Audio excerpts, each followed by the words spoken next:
Bonjour, dans cette vidéo, je vais vous expliquer le changement de repère des fonctions. Prenons deux exemples, f de x égale x moins 1 sur x moins 2, g de x égale x carré moins 3x plus 3 sur x moins 2.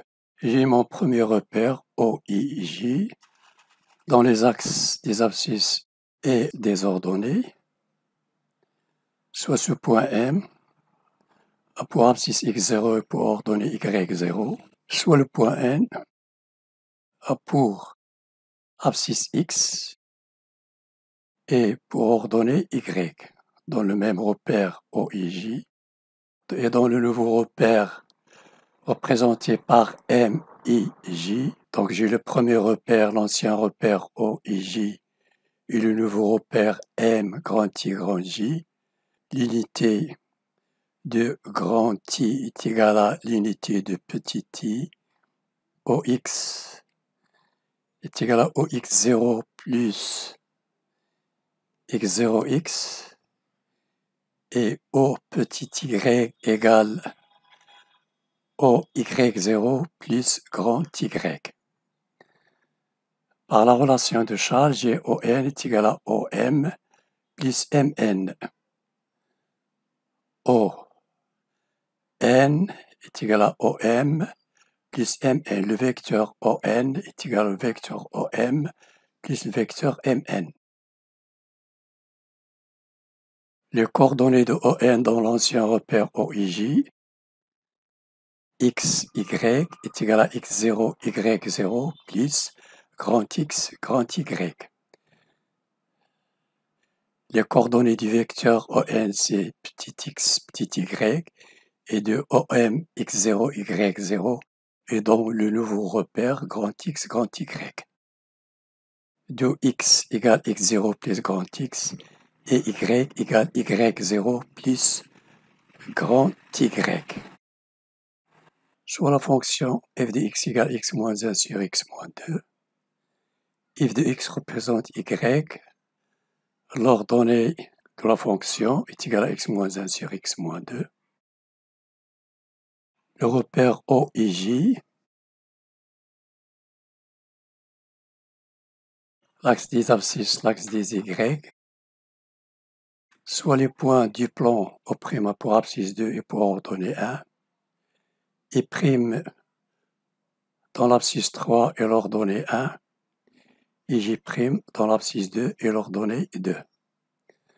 Le nouveau repère O', I', J', dans les coordonnées grand X et grand Y, OX égale 2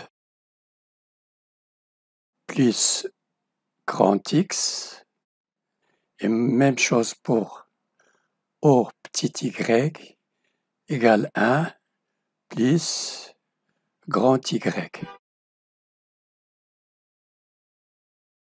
2 grand X égale x moins 2 et grand Y égale y moins 1. Grand X égale petit x moins 2 et grand Y égale petit y moins 1. Si je trace la courbe, je trouve cette allure-là.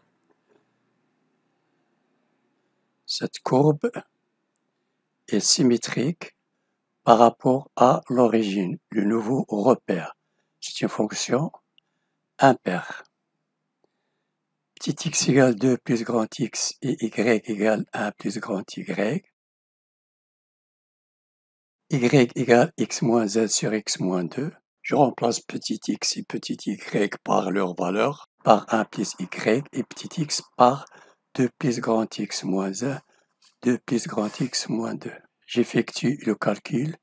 Je trouve enfin que grand Y est égal à 1 sur x.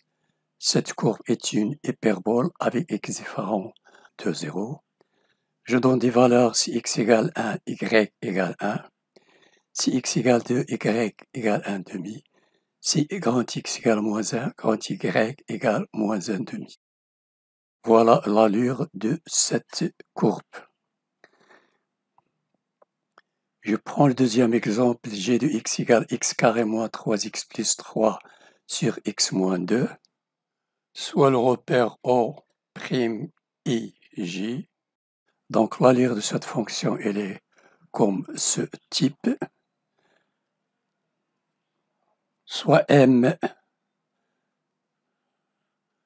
dans les coordonnées grand X, grand Y dans le plan, O'I, O'J, les coordonnées X et Y. Le point M est ici, dans les coordonnées grand X, grand Y. Or, petit x, x égale O' plus grand X.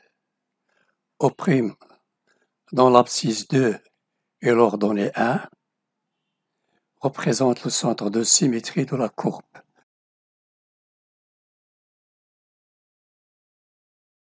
Donc petit x égale grand X plus x0, c'est-à-dire 2, et y0 égale 1.